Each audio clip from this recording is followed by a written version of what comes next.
मैंने कहा इस्लाम बेहतरीन मजहब।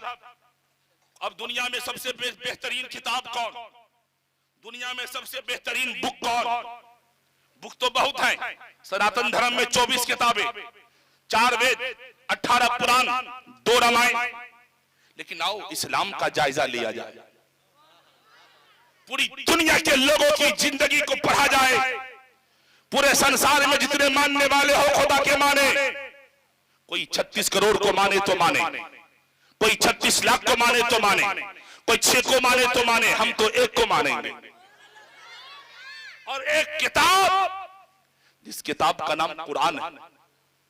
अरे बोलो ना भाई, Quran is the best and popular books in the world. पूरे संसार में सबसे बेहतरीन किताब, सबसे पॉपुलर बुक्स कोई अगर किताब है तो वो कुरान है।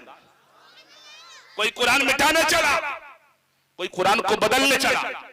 इसी भारत में एक निकला तो खुदा कुरान क्या बदलेगा, अल्लाह ने उसे बदल डाला। वो कुरान क्या बदलेगा, परवरदिगार आलम ने उसकी नस्ल को बदल डाला, उसको बदल डाला। और ऐसा बदला कि अब गली गली चौराहे चौराहे जाकर के कभी गाजियाबाद के पंडितों के पास भीख मांगता है, कभी किसी के पास जाता है। मैं कहता हूं सुनो, पूरी दुनिया में मेरे मुसलमान इस्लाम की शरीयत में जो कानून है उसको नाफिज करोगे, संसार के अंदर से दुनिया की तमाम बुराइयां खत्म हो जाएगी और हर जगह इस्लाम का झंडा बुलंद हो जाएगा। साहब लेकिन आज लोग समझ नहीं पा रहे, हम मुसलमान हैं। अभी आपने अल्लामा साहब कादरी से सुना कि जब इंसान किसी से मोहब्बत करता, प्यार करता, लव करता तो उसके लिए तैयार होता। सुना है कि नहीं सुना? हम तो हुजरे में सुने। तैयार होता है क्या करने के लिए? अगर बॉयफ्रेंड गर्लफ्रेंड को बुलाए तो आ जाए, नहीं आए तो बहाना लगा। सुनिएगा मेरी बात, मोहब्बत का तरीका यही, आप लोग यही भाषा समझते हो साहब, आज जो समझोगे वही समझाने आया हूं। सुन लो मेरी बातों का आप और याद रखिएगा। लेकिन आपके लिए, आपकी जिंदगी के लिए, आपके माँ बाप ने, आपने आज तक क्या सीखा? रब कहता है मोहब्बत अगर बीबी भी, अगर आप बीबी से अगर आप मोहब्बत करते हो तो बीबी से 7 गुना से ज्यादा मोहब्बत मां करती है आपसे। और मां जितनी मोहब्बत करती है, मां से 70 गुना ज्यादा परवरदिगार आपसे मोहब्बत करता है। अगर मां के लिए आप तैयार हो, मां के फरमाबरदार हो, तो फिर परवरदिगार आलम का हुक्म क्यों नहीं माना? फिर खुदा की फरमाबरदारी क्यों नहीं किया? रब ने कहा मैंने तुझे पैदा किया अपनी इबादत के लिए। और ये महफिल निकाह की है साहब, मैंने जो तिलावत कुरान किया है वो आयत अर्रिजालु कव्वामूना अलन निसा, रब फरमाता है मैंने मर्द को हाकिम बनाया औरत के ऊपर। जितने मर्द बैठे हो साहब सब अपने बीबी के हाकिम हो, जो शादीशुदा है।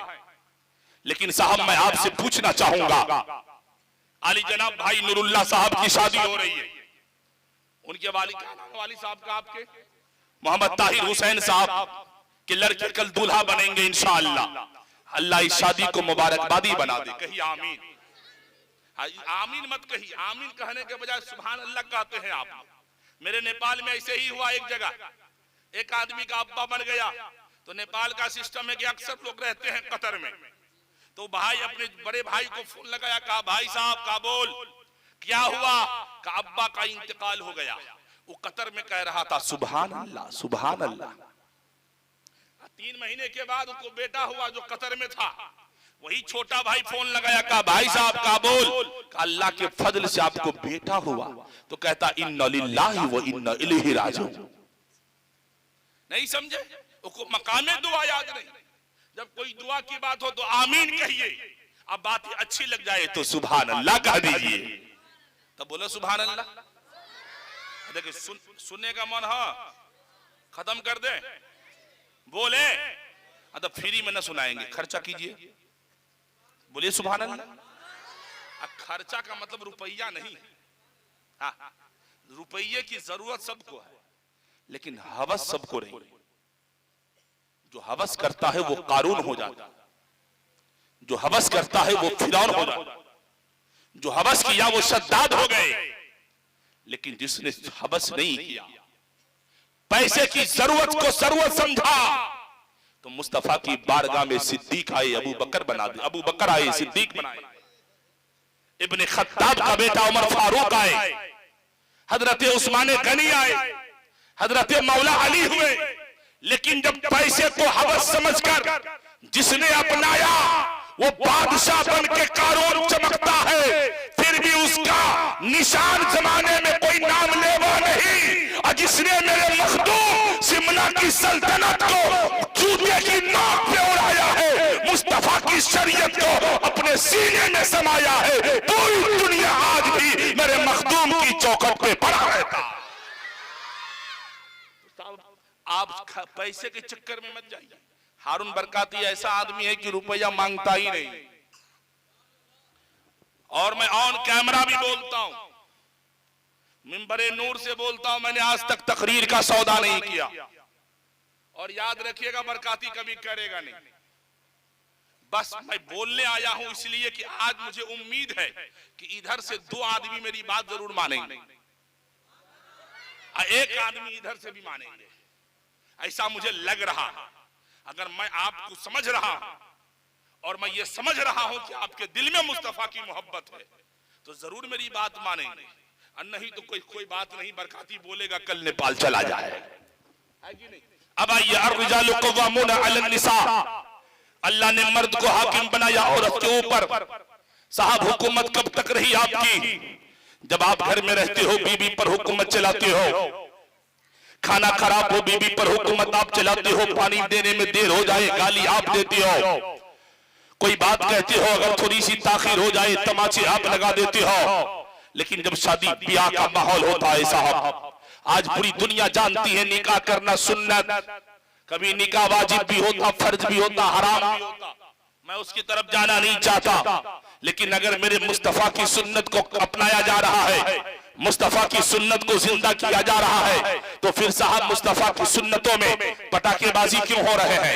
मुस्तफा की सुन्नत में डीजे में गाने बजाकर नाचता क्यों है? साहब याद रखो, आज हल्दी की रस्म होने लगे हैं आजकल हमारे मुआशरे में, जबकि हल्दी का रस्म शरीयत इस्लाम में बिल्कुल जायज नहीं है। इतना जरूर आप याद रखेंगे, वो भी इस तरह के हल्दी के रस्म होते हैं साहब कि वहाँ केक लाए जाते हैं, ड्रामे होते हैं, औरतें गीत गाती है, ड्रामा करती है। मैं आपसे पूछना चाहता हूँ, हल्दी लगाने वाली कौन होना चाहिए? मोहल्ले की भाभी हल्दी लगाए तो हराम है, अपनी सगी भाभी हल्दी लगाए तो हराम है, मोहल्ले की चाची आकर हल्दी लगा दे तब भी हराम है। साहब, हल्दी लगाने के लिए चचेरी बहन भी हल्दी नहीं लगा सकती है। अगर हल्दी लगा सकती है तो सगी फूफी लगा सकती है, अपनी माँ लगा सकती है, सगी चाची लगा सकती है, दादी लगा सकती है, अपनी सगी बहन है तो वो हल्दी लगा सकती है। लेकिन आज मोहल्ले की भाभियां आकर हल्दी लगाती है, मोहल्ले की औरतें आकर गीत गाती है, ड्रामा करती है। मेरी माँ बहनों, अगर बरकाती की आवाज तेरी कानों तक पहुंच रही हो तो थोड़ी देर के लिए मेरी बातों को रुक कर सुन लेना।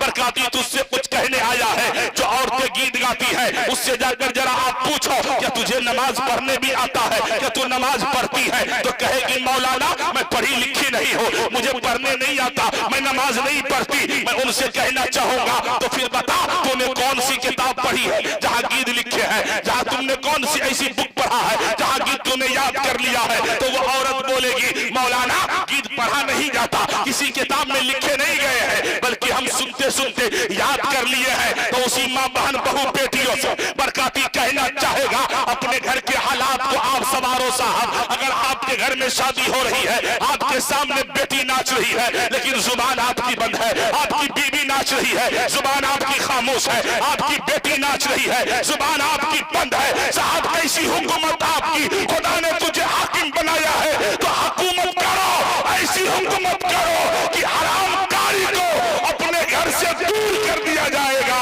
मुस्तफा के तरीके को घर में अपनाया जाएगा।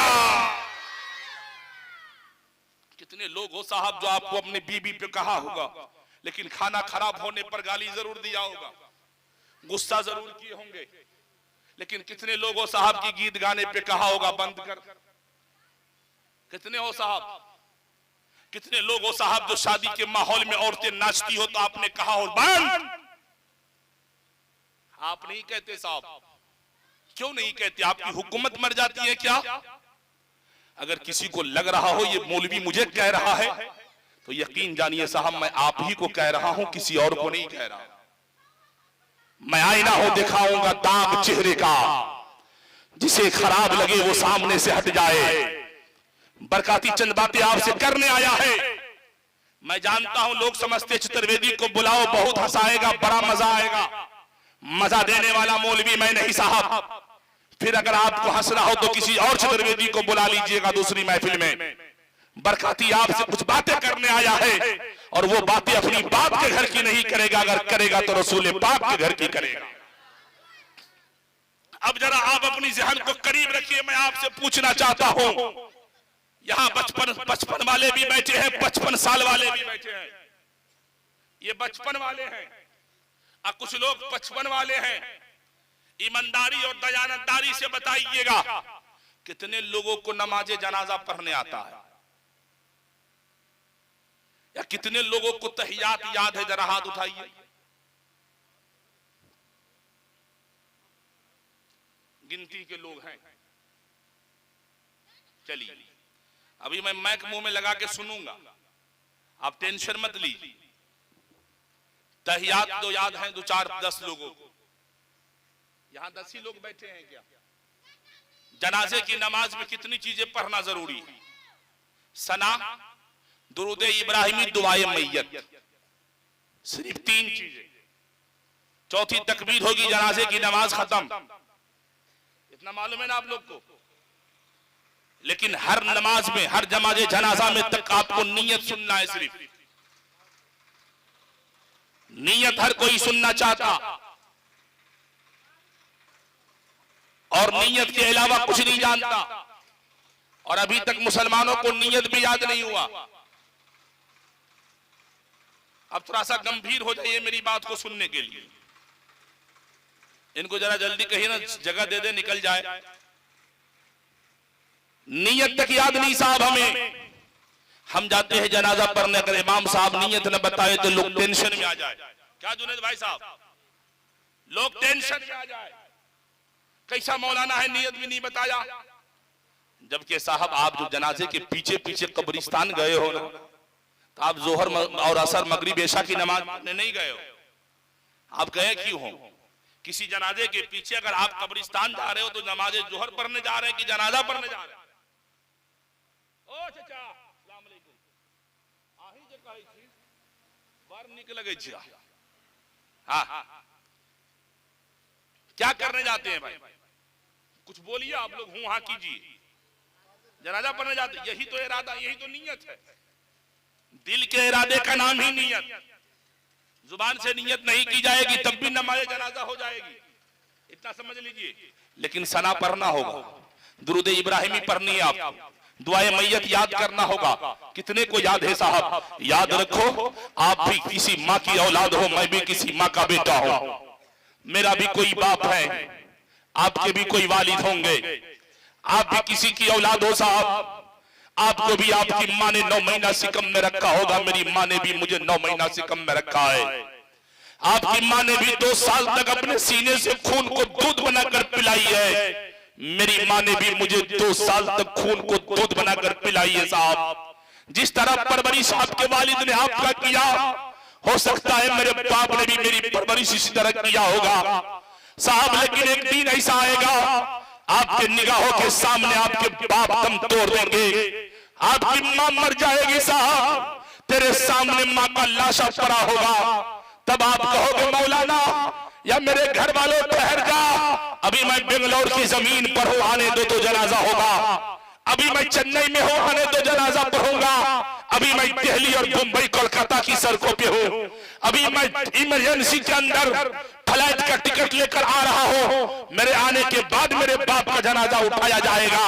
एक आदमी के इंतजार में साहब बाप के जनाजा को रोका गया। कभी 10 घंटे रोके गए, कभी 24 घंटे तक जनाजा को रोक के रखा गया, इसलिए कि इसके बेटे आ रहे हैं, इसके भाई आ रहे हैं, इसके भतीजे आ रहे हैं। लेकिन साहब वो आ भी गया तो उसे जनाजा पढ़ने ना आया। वो आ भी गया तो उसने अपने बाप का जनाजा सही से न पढ़ा, इसलिए कि उसे सना याद ही नहीं है, इसलिए कि उसे दुरूद इब्राहिमी याद नहीं है, इसलिए कि उसे दुआए मैयत याद नहीं है। तो मैं आपको बताना चाहता हूं साहब, जिस माँ ने तुझे जन्म दिया है, जो माँ 9 महीने तक सिकम में झेलती रही, तकलीफ बर्दाश्त करती रही, वो माँ कल मर जाएगी। उस माँ के लिए आपने क्या किया है? कम से कम जनाजा पढ़ने का भी तरीका सीखा है? तो साहब आपका जवाब होगा नहीं होगा। लेकिन मुंबई की सड़कों पे नंगा नाचने वाला किसी पठान की कैरेक्टर को आपने अपने अंदर लाया, किसी एक्टर की उसकी सोसाइटी उसके किरदार को अपनाया। तो कभी बाल कटवाते हो तो बाल के अंदर हेयर स्टाइल अलग होता है कि हम फना खान की तरह कटवाएंगे। मैं कहता हूं साहब, दुनिया के किसी खान के चक्कर में पड़ोगे तो बर्बाद हो जाओगे। मदीने की ताजदार के पीछे पीछे आओगे तो यहां भी कामयाब हो जाओगे, वहां भी कामयाब हो जाओगे। अब मैं आपसे पूछता हूं साहब, 15 साल के बाद जितने भी लोग आगे वाले हैं, 16-17 वाले, सबके पास स्मार्टफोन है, और वो 10,000 का हो चाहे 5,000 का, लेकिन स्मार्टफोन है, स्क्रीन टच। मोबाइल में सुन करके गाने कितने को याद हो गया होगा? ये जो बच्चियां बैठी है ना, ये कभी गौर करना साहब, ईमानदारी दयानतदारी के साथ कहता हूं, बरकाती इसलिए तकरीर करने नहीं आया साहब कि मैं जम जाऊंगा, लोग मुझे पसंद करेंगे, अच्छा कहेगा, मत कहो साहब, लेकिन अपने दिल की बातें आप तक रख के जाएगा बरकाती। आपके घर में अगर 3 साल की बेटी है ना साहब, इस डीजे में जब गाने बजते हैं तो 3 साल की बेटी घर में नाच करती है। गाने बजते हैं तो 3 साल के बच्चे कमर हिलाता है, और आप समझती हो कि मैं मुसलमान हूं। कैसे मुसलमान हो साहब, बताओ? कितना कमजोर ईमान हमारा हो गया। हमारी गैरत नहीं मर गई साहब, हमारी गैरत नहीं खो गई साहब। बेटा की शादी करे तब भी नाच, बेटी की शादी करे तब भी नाच, निकाह खानी हो जाए, बाराती पहुंचे तो पटाखा फोड़ो। पटाखा फोड़ने में तो रुपया खर्च करने में मजा आता है, लेकिन जब इमाम कजियाना मांगेगा तो 5,000 जेब से नहीं निकलता, तब तो भिखमंगे बन जाते हो आप। इमाम को देने के लिए भिखमंगा हमारी कौम बन जाती है, और पटाखा 10,000 रुपये का फोड़ देता है। मैं आपसे कहना चाहूंगा, पटाखा बजाना इस्लाम में हराम हराम हराम है। अगर आप गैर मुसलमान हो, आपके सीने में मुस्तफा की मोहब्बत है, और या अपने माँ बाप से मोहब्बत करते हो, और माँ बाप से ज्यादा परवरदिगार आपसे मोहब्बत करता है, तो अपने खुदा की रजा के लिए आज से सारा मजमा अपने हाथों को बुलंद करे और ये आहद उठाए कि इंशाअल्लाह आज के बाद अदलवाम के अंदर जब भी डीजे आएगा तो इसमें गाने नहीं बजेंगे, अगर बजेगा तो मुस्तफा के नाम के तराने बजाए जाए। कितने लोग एग्री है? जरा हाथ उठाइए। सब लोग उठा ले, बड़े से लेके छोटे तक, और पाबंदी के साथ ये काम करें। और कितने लोग कहेंगे कि हम पटाखा नहीं बजाएंगे? जरा हाथ उठा दे। और मैं कहूंगा समीउल्लाह साहब, नूरुल्लाह साहब और ताहिर साहब, आपके बेटे की शादी हो रही है, आपने उलमा को बुलाया है, आपके मिंबर नूर से या इस मजलिस पाक से पूरी दुनिया में आवाजें गूंजने वाली है। ये चैनल वाले, ये मीडिया वाले की बातें, आपकी मजलिस की बातें लोगों तक पहुंचेगी। आप ये ऐलान करें कि इंशाअल्लाह हमारे बेटे की शादी में पटाखा नहीं बजाया जाएगा। हमारे यहाँ समाज में अब कोई बाराती आए या जाए तो पटाखे नहीं बजेंगे, जब जब बजेगा तो मुस्तफा के नाम के तराने बजाए जाएंगे। ये बात है मेरी गुजारिश साहब आपसे। अब दूसरी बात मोबाइल फोन की करूं आपसे। मोबाइल देख देख कर हमारी कौम बेहया हो गई। मोबाइल देख देख कर ये बच्चे बिगड़ गए। अब इसको चाहिए बाल का कटिंग बुलेट कॉर्ड, हाँ इसका स्टाइल उसका स्टाइल, ऐसा ऐसा बाल कटाएगा कि मत पूछिए। इधर रहेगा हाई कॉट, इधर सफा चौट, अब बीच में रहेगा मुर्गी का खुप्पा। कहता हम हीरो बन गए। बाप का जनाजा पढ़ने नहीं आता, हीरो कब बनोगे साहब? माँ का नमाज जनाजा पढ़ने नहीं आता, हीरो कब बन गए आप? कभी गौर करना साहब, तेरी परवरिश के लिए तेरे बाप ने मुंबई और दिल्ली की सड़कों पे रिक्शा और ठेला चला रहा है। आपकी परवरिश के लिए एक बाप कभी अपनी मर्जी का कपड़ा नहीं पहनता साहब। उसके जूत चप्पल घिस जाते हैं साहब। फटे पुराने चप्पलों को सिला सिला कर जोड़ा जोड़ा कर पहनता है एक वालिद। लेकिन आपके पैर में 2000 के शूज खरीद के देने वाला आपका बाप है, याद रखना। एक बाप अपना नया चप्पल तक नहीं खरीदता, 200 रुपए का स्लीपर नहीं खरीदता साहब, लेकिन आपके लिए 2000 का शूज खरीद के देता है कि मेरा बेटा समाज में अच्छा बन के रहेगा।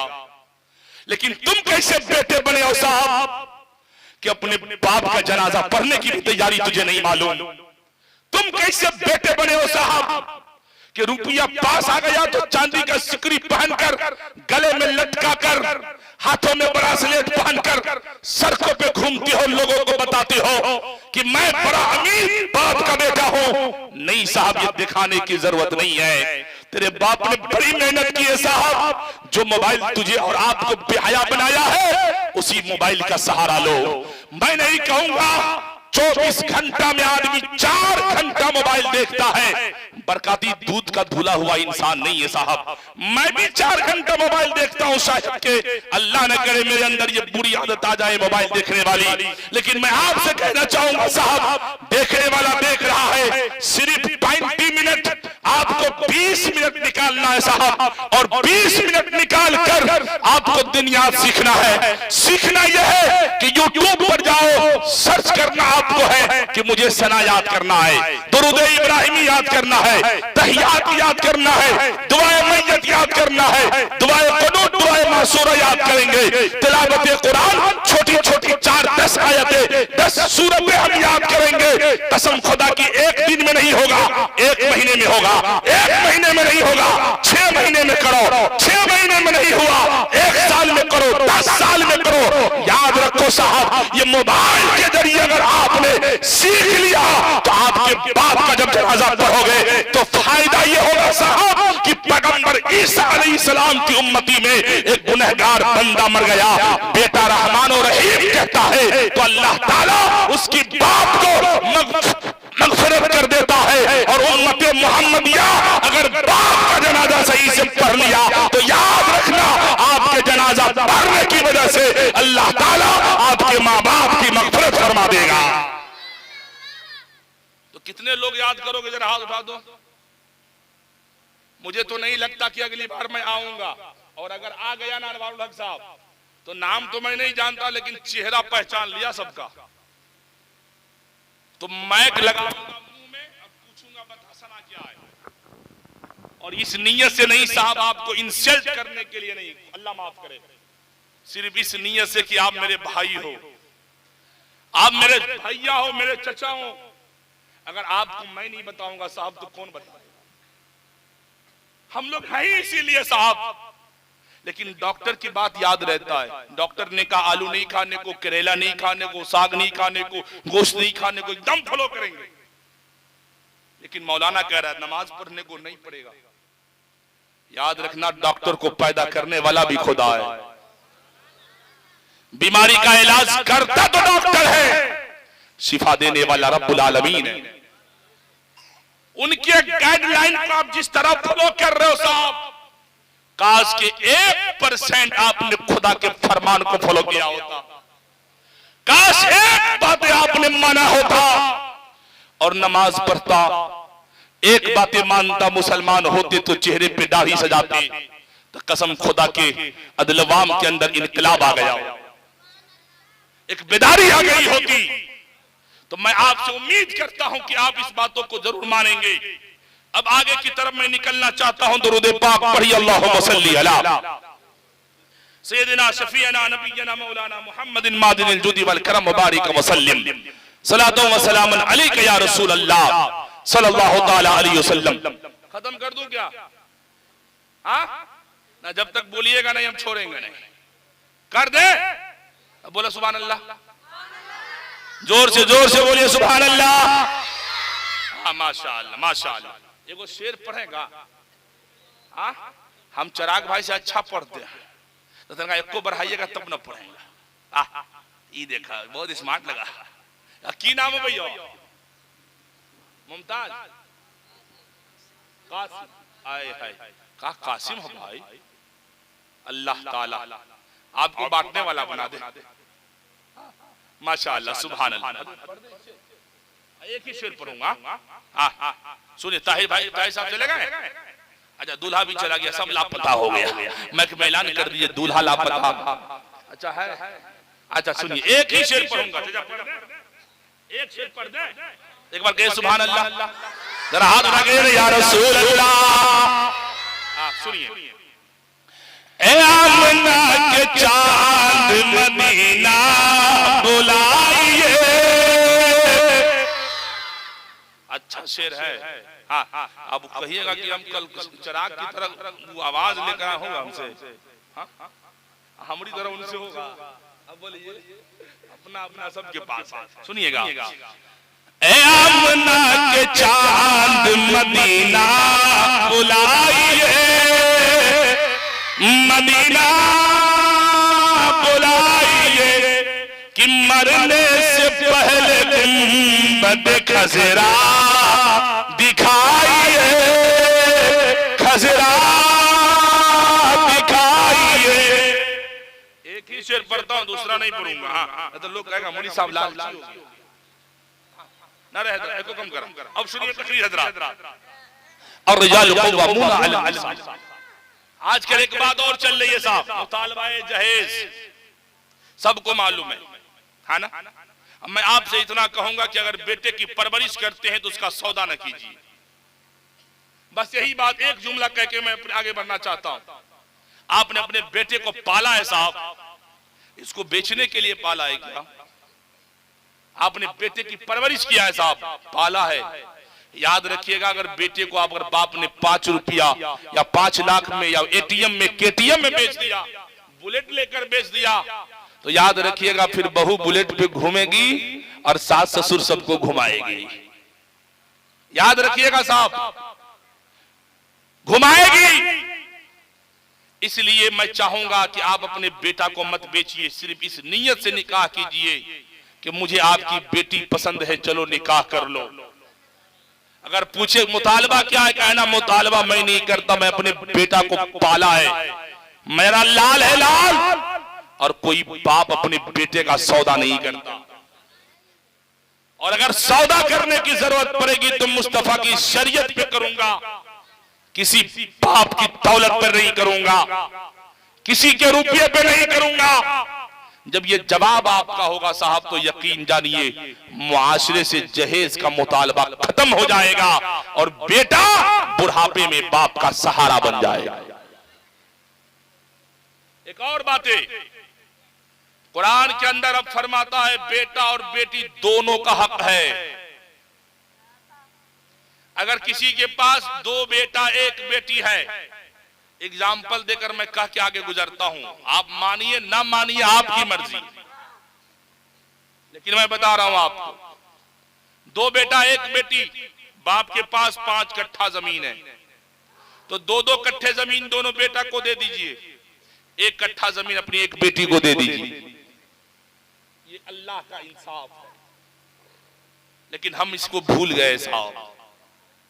पूरी कमाई जमा जमा कर एक बाप अपने बेटे को दे दिया, लेकिन बेटा बुढ़ापे में बाप को जूता मारा निकाल दिया। साहब याद रखना, अभी कराची के अंदर, पड़ोसी देश के अंदर, एक मां ने अपने बेटे की शादी मुतालबा जहेज पर किया न किया वो जाने, लेकिन इतनी बदमाश बीबी उस नौजवान को मिला कि वो नौजवान की बीबी कहती है, सुन मेरा शौहर, तेरी माँ इस घर में रहेगी तो मैं नहीं रहूंगी, फैसला तुम कर।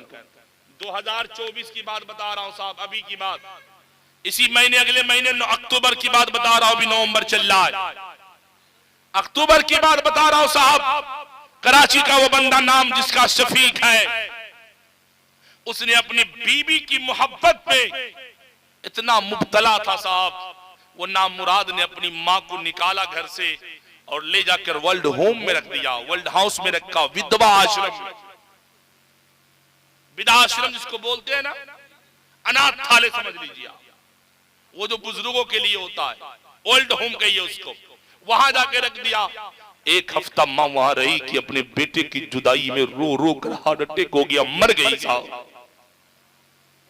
अभी 2024 की बात बता रहा हूं, मर गई साहब। क्या ऐसी मोहब्बत होती है? आज वो लड़का जो अपनी बीबी की मोहब्बत में इतना मुब्तला था कि मां को अलग कर दिया, मां के मरने के बाद से दर बदर की ठोकरें खा रहा, बीवी से बात तक नहीं करता, बच्चों से मोहब्बत नहीं हो रही। मैं आपसे कहना चाहूंगा साहब, आप खुदा का हक कैसे अदा करोगे साहब? जो अपने मां बाप का हक ना अदा कर सका, वो खुदा को कहां से राजी करेगा? जो अपने मां बाप को राजी न कर सका, अल्लाह न करे हम में कोई ऐसा बैठा हो, अगर बैठा है साहब तो याद रख, ईद बकर ईद के मौके पर हम दोस्तों को मुबारकबादी पेश करते हैं, कभी व्हाट्सएप के जरिए, कभी इंस्टाग्राम, फेसबुक, टेलीग्राम के जरिए, लेकिन घर के अंदर बूढ़े माँ बाप होते हैं, हम सलाम तक नहीं करते। घर के अंदर माँ पड़ी रहती है, हम जाकर मिलते तक नहीं साहब। याद रखना, दोस्तों को मुबारकबादी नहीं दोगे फर्क नहीं पड़ेगा, दोस्तों को अपना आप ईद बकर ईद विश नहीं करोगे कुछ फर्क नहीं पड़ने वाला, लेकिन एक बूढ़े माँ बाप को विश नहीं करोगे, तेरी ईदी बर्बाद हो जाएगी, तेरी खुशियों में आग लग जाएगी साहब। इसीलिए पहले जाकर ईद की मुबारकबादी अपने माँ बाप को दिया कर। कसम खुदा के तेरे माँ बाप तेरे लिए दुआ के लिए हाथ उठाएंगे, जब हाथ उठेगा किसी पीर की दुआ कबूल हो ना हो, जब एक माँ दुआ करती है तो अल्लाह ताला उसकी दुआओं को कभी रद्द नहीं करता है। लेकिन साहब कितने लोग हो, भाई से बंटवारा हुए तो आप बट गए, मगर बाप ने किसी भाई को ज्यादा जमीन दे दिया तो हम जमीन के लिए मां को भूल गए साहब। यही मोहब्बत है हमारे सिने में। खुदा के वास्ते ऐसा न करें आप। खत्म कर दूं तकरीर, लोग उठ रहे हैं इसीलिए मैं कह रहा हूं। याद रख, एक मंत्र और सुनिए, सुनाओ मंत्र। हाँ, मंत्र के लिए तो आप लोग एकदम तैयार रहते हैं। हाँ, मंत्र है, याद रहता है बस। हाँ, एक मंत्र और सुनिए। लिंग अच्छी सीखी न सर्व सुधारी सदुषक ऊंचलापी भस्यति भविष्यति जनो कल की अवतारणम पर्थे पृथ्वी मदीयम संचारणम स्वाहनम नदभरम तपस्यम पदम महाग्रम प्राय प्रायम समस्ति बसो बसम संभल ग्राम विष्णु यशी सुमतीयम महा प्रथम महा सुंदरम महा बलवतम महा। समझ में आया? हाँ, चतुर्वेदी को काहे बुलाया? एक बात इसका ट्रांसलेट करता हूं, मेरा काम हो जाएगा। करूं ट्रांसलेट करूं? अदियान दुकिरत मोहम्मद मोहम्मद अंधिकारम नाशम विधायम हिततु तरीवेका। कहा जो संबलग्राम विष्णु यश का बेटा जब पैदा होगा, ये बात कहीं और नहीं, आपके भारत के अंदर है। भारत के अंदर वक्त नहीं है मेरे पास साहब, और ना मैं आपको तफसील से सुनाता। भारत के अंदर एक जगह है जिसका नाम है अमरकंटक, जहां से नर्मदा नदी निकलती है। उसी नर्मदा नदी के ऊपर आज से 2500 साल पहले, है ना, 2500 बरस पहले की बात, 2500 ईयर्स पास्ट की बात कर रहा हूं। 2500 साल हो गए। 2500 साल पहले वहां सम्राट विक्रमादित्य ने, राजा सम्राट विक्रमादित्य, जो लोग 10 क्लास पढ़े होंगे, फेल हो या पास, सुन ले बस, 10 क्लास, उन्होंने इतिहास में, हिस्ट्री में राजा सम्राट विक्रमादित्य के बारे में पढ़ा हो। उन्होंने इतना जल्दी खत्म करवाना था, हमको कहा बुलाया आप लोग? लाइए सलाम पढ़िए, सुनी लाइए,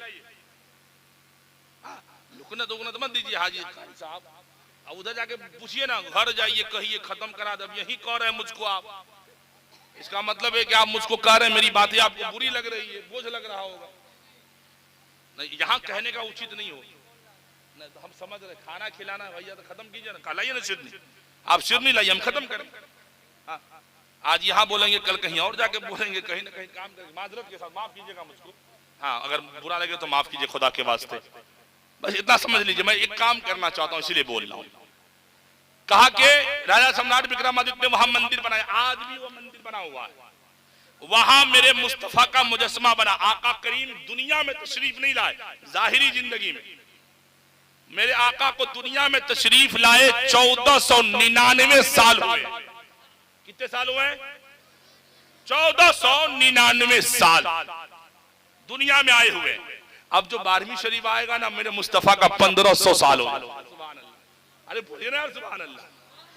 और आका आए नहीं है, 1000 बरस पहले राजा सम्राट विक्रमादित्य ने ऋषि मुनि के जरिए खोज किया कि कल की अवतार आएगा कहां से, किधर से आएगा, कब आएगा, लिखा। वहां मुजासमा बनाए गए। भारत के अंदर एक पंडित है जिसका नाम डॉक्टर वेद प्रकाश उपाध्याय है। उन्होंने किताब लिखी है कल की अवतार और मोहम्मद। सारी वेदों को, रामायणों को पढ़ के निचोड़ निकाला। उस किताब ने उन्होंने साफ साफ ये कह दिया कि अब दुनिया में कोई दूसरा कल की अवतार नहीं आएगा। जिस कल की अवतार की उम्मीद में सनातनी रुके हैं, वो सुन ले कि वो कल की अवतार कोई और नहीं है। अगर वो कल की अवतार कोई है तो वो मजहब इस्लाम के बानी जनाबे मोहम्मद रसूलुल्लाह की जात है। इतनी अच्छी बात हो जाए फिर भी आप नहीं बोल पाइएगा, तब तो मैं समझ रहा हूं कि 112 किलो का होना मेरा बेकार है। अब सुनिए आगे क्या लिखा का, लिंग अच्छी सीखीन सर्व सुधारी सदुष। जब वो पैदा होंगे तो उनका लिंग कटा हुआ हो, बोलिए ना सुभान अल्लाह।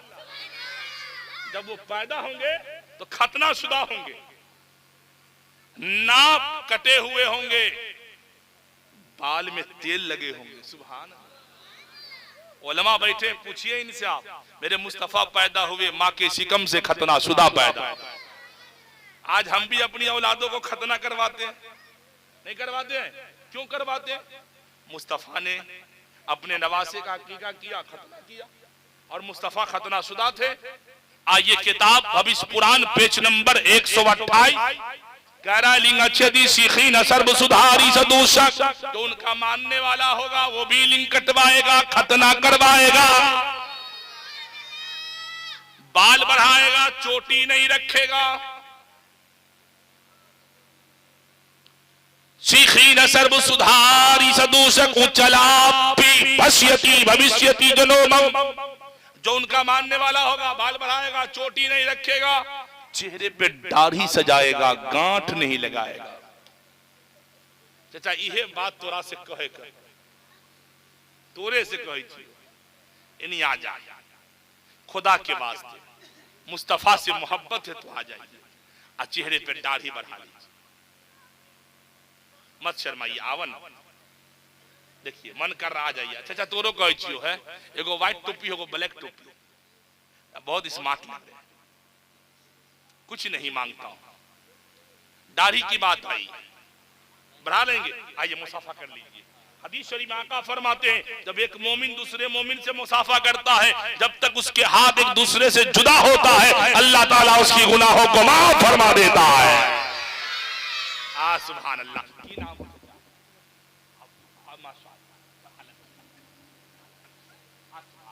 ए मालिक अब्दुल हकीम चचा ने दाढ़ी बढ़ाने का वादा किया, मालिक इनको काबे का हाजी बना दे, मदीने का मुसाफिर बना दे, परवरदिगार आलम इन्होंने चेहरे पे मुस्तफा की सुन्नत सजाया है, इनकी पूरी जिंदगी को मुस्तफा की बरकतों से सजा दे।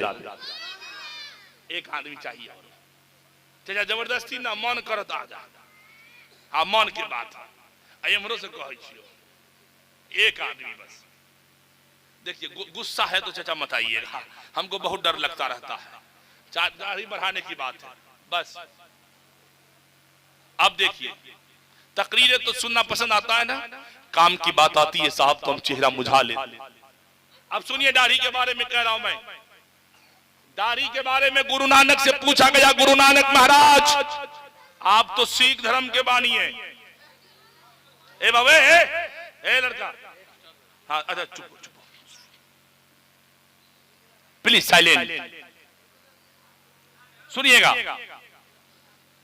कहा आप दाढ़ी क्यों बढ़वाते हैं? जितना पंजाबी है सबके चेहरे पे दाढ़ी, सबके माथे पे पाक, क्या मतलब? गुरु नानक ने कहा तुमने मुस्तफा की जिंदगी को नहीं पढ़ा है। अरे बोलो ना यार सुभान अल्लाह। गुरु नानक कह रहे, गुरु नानक कि हमने मक्का की जमीन पर पैदा होने वाले इस्लाम के बानी जनाबे मोहम्मद रसूलुल्लाह को पढ़ा है, जिसके ऊपर सबसे बेहतरीन किताब नाजिल की गई, जिस किताब का नाम कुरान है। हमने देखा कि उनके चेहरे पे दाढ़ी सजी है, हमने पढ़ा कि उनके सर पे इमामे बांधे जाते थे पाक। हम तो इमामा कहते साहब ना, उसी इमामा की तारीफ करते हुए मेरे रजा बोल पड़े, ताज वाले देख कर तेरा इमामा नूर का, सर झुकाते हैं इलाही बोल वाला नूर। तो इसीलिए मैंने कहा जो इंसान पूरी दुनिया में सबसे बेहतरीन हो, पूरी दुनिया में सबसे अच्छा मानव हो, उससे बेहतर कि आज तक किसी माँ ने किसी बच्चे को पैदा न किया। फिर दुनिया का सबसे नंबर 1 इंसान पाग पहनता हो, चेहरे पे दाढ़ी सजाता हो, तो फिर गुरु नानक के चेहरे पे दाढ़ी क्यों नहीं आएगी? फिर गुरु नानक के माथे पे पगड़ी क्यों नहीं आएगी? एक गुरु नानक मेरे मुस्तफा की किरदार को पढ़कर पूरे पंजाबी सिख को माथे पे पगड़ी पहनाया है, चेहरे पे दाढ़ी सजवाया है। आप तो मेरे नबी का कलमा पढ़ने वाले हो, आपका इस्लाम, आपका मजहब इस्लाम है, आपके नबी मेरे मुस्तफा है, फिर आपके चेहरे पे दाढ़ी कैसे नहीं है? आप अपनी दाढ़ियों को छिलाकर नालियों में क्यों बहाते हो? याद रखना साहब, अगर चेहरे पे दाढ़ी सज गई, कब्र में गए और मुस्तफा ने देख लिया कहीं मुस्तफा के चेहरे पे हंसी आ गई, तो याद रखना मुस्तफा की करम से आप कब्र की सवाल से आप निजात पा जाओ। मिलेगा एक आदमी मुझे, अब्दुल हकीम चचा का चोरा लगाना चाहता हूं, इधर से कोई मिलेगा? बाल दाढ़ी बढ़ाने की बात कर रहा हूं, रुपया खर्च करके आप दाढ़ी छिलाते हो। याद रखिएगा भारत में 40 करोड़ मुसलमान हैं, 20 करोड़ औरत, 20 करोड़ मर्द को रहने दीजिए, उसमें से 20 में से आधा कीजिए, आधा को जनवरी फरवरी मार्च अप्रैल में रहने दीजिए।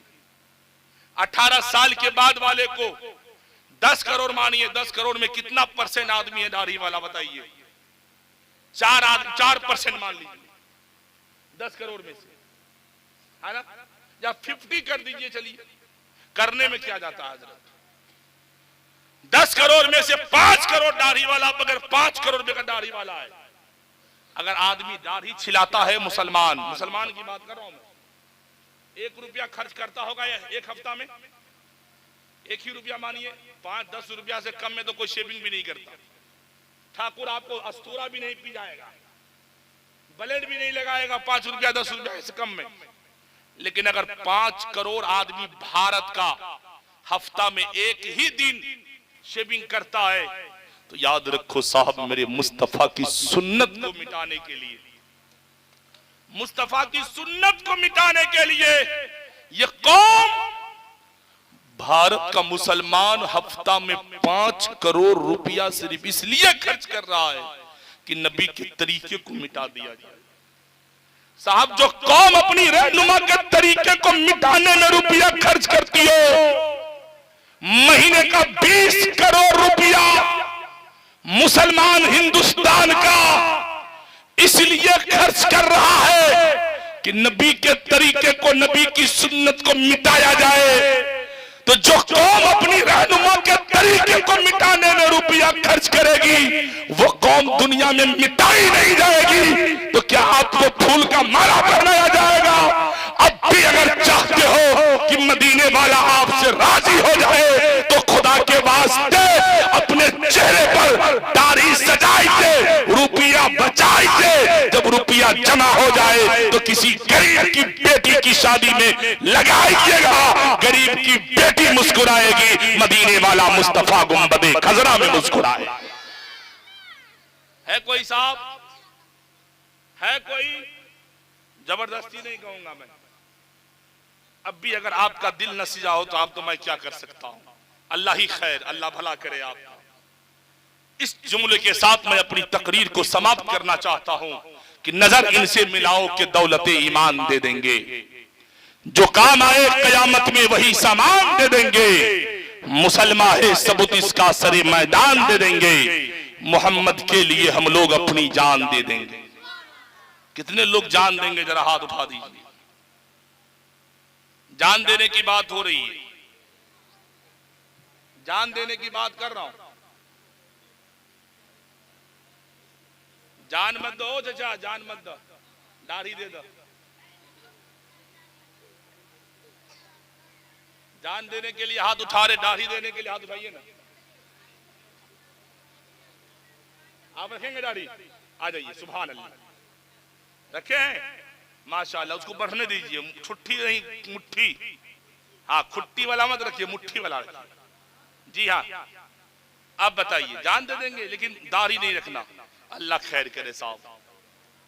अल्लाह आप सबको, हम सबको हिदायत अता फरमाए, इस्लाम की परचम को बुलंद करने की तौफीक अता फरमाए। याद रखिएगा साहब, बरकाती आपकी बातें आपसे, आपके दिलों तक अपनी बातें पहुंचा कर जा रहा है। अगर जब भी आपको लगे कि वाकई ये रुपया बहाकर हमने इस मुस्तफा के तरीके और सुन्नत को नाली में, कचरे में बहाया है, तो खुदा के वास्ते चेहरे पे दाढ़ी सजा लेना। अगर आज वादा करने में शर्म आ रही हो आपको तो मत करो साहब, लेकिन मेरे मुस्तफा के पसंदीदा चीजों को मत काटो, पसंदीदा चीजों को मत बहाओ, अपने किरदार को बदलो। यहाँ आपकी शक्ल बदलेंगे, आपके पूरे किरदार को परवरदिगार आलम बदल देंगे। अब मैं आपसे विदा होता हूं। अर्रिजालु कव्वामून अलन निसा। अल्लाह ने मर्द को हाकिम बनाया औरत के ऊपर। आप हाकिम हैं, हुकूमत की जिंदगी गुजारिए। ऐसा हक, ऐसी हुकूमत कीजिए कि घर के अंदर अगर आपके घर में गलत रस्मों रिवाज चल रहे हो तो उसको बंद कीजिए। और नौजवानों से कहूंगा, मोबाइल फोन के जरिए जरूर याद कीजिए खुदा के वास्ते। और अगर आप किसी की बहनों पर, किसी की बेटियों पर गंदी निगाहें डालते हो साहब, तो याद रखना, एक बार बरकाती एक बात कह के जा रहा है, पलटकर कभी अपने घर की चौखट के अंदर भी नजर डालिएगा कि क्या आपके घर में कोई बेटी, कोई बहन, कोई बीबी तो नहीं है। जिस तरह आप रात के हिस्सों में या दिन के उजालों में लोगों से छुपकर ऑडियो कॉलिंग, वीडियो कॉलिंग, दूसरों की बेटी और बहनों के जिस्मों को नुमाइश करते हो और अपनी निगाहों की हवस को मिटाते हैं आप, हो सकता है आपके घर के किसी लड़की के साथ कोई दूसरा नुमाइश कर रहा होगा। इसलिए खुदा के वास्ते दूसरों की बहू बेटियों को, दूसरे की बहनों को अपनी बहन की तरह समझो, दूसरों की बेटियों का सम्मान करोगे, किसी की इज्जत की आप हिफाजत करोगे, अल्लाह ताला आपके घर की बहू बेटियों की इज्जत की हिफाजत करेगा। मेरे बोलने में अगर किसी तरह की लग्जिश खताएं सर्जद हो तो मैं तमाम उलमा, तमाम सामाईन को गवाह बनाकर मैं अपनी तमाम उस बातों से जो शरीयत के खिलाफ मेरी जुबान से निकली हो, मैं रुजू करता हूँ, तौबा करता हूँ। और मेरी जिंदगी में मुझसे जो भी गुनाह हो गए हो, मैं सारी गुनाहों से आप सबको गवाह बनाकर अपने खुदा को हाजिर व नाजिर जानकर मैं तौबा करता हूँ, मैं पढ़ता हूँ। आप अपनी गुनाहों से तौबा कीजिए, मेरे साथ मिलकर पढ़िए, अस्तगफिरुल्लाह रब्बी बुलंद आवाज से पढ़िए ना, अस्तगफिरुल्लाह रब्बी मिन कुल्लि ज़ंबी व अतूबु इलैहि वला हौला वला कुव्वता इल्ला बिल्लाहिल अलीय्यिल अज़ीम। कलमा शरीफ पढ़िए, ला इलाहा, बुलंद आवाज से पढ़िए, ला इलाहा इल्लल्लाहु मुहम्मदुर रसूलुल्लाह। एक बार और पढ़िए, ला इलाहा इल्लल्लाहु मुहम्मदुर रसूलुल्लाह सल्लल्लाहु ताला अलैहि वसल्लम। जी रहा हूं तेरी यादों का सहारा लेकर, रूह निकले फकत प्यार तुम्हारा लेकर। घर से तू माँ की दुआ लेकर हमेशा निकलो, खुद चला जाएगा तूफान किनारा लेकर। और है भरोसा मुझे 100% रोज़े महशर, खुल्द जाएंगे हमें ताजुल शरिया लेकर। और मेरी कुछ गुनाहों की सजा भी साथ चलती है, अब मैं तन्हा नहीं चलता, दवा भी साथ चलती है। और अभी जिंदा है माँ मेरी, मुझे कुछ भी नहीं होगा, मैं घर से जब निकलता हूं दुआ भी साथ चलती है। मेरे आला हजरत बोल पड़े, ए रज़ाए अहमदी नूरी का फैज़े नूर है, हो गई मेरी गजल बरकर कसीदा नूर का। उमा अलैना इल्लल बलागुल मुबीन। अस्सलामु अलैकुम व रहमतुल्लाहि व बरकातुहू।